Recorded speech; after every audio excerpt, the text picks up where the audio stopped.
The Revolve Microscope makes fluorescence imaging incredibly easy.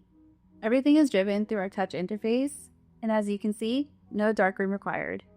We'll start with glue. First, tap the channel, turn on the LED, which you can toggle on and off, focus on the sample,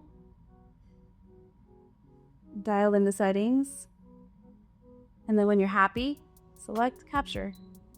You can also perform digital haze reduction in real time, reducing haze and sharpening your image.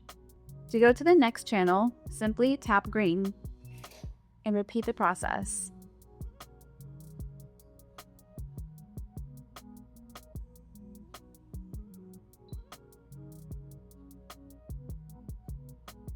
Finally, we'll end on red.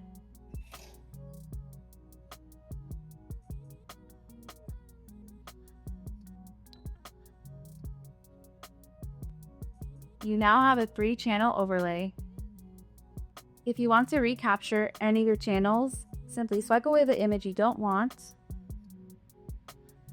and capture a new one.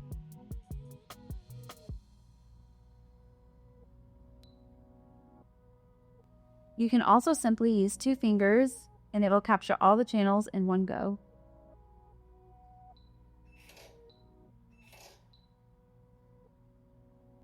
When you're happy with your image, press save.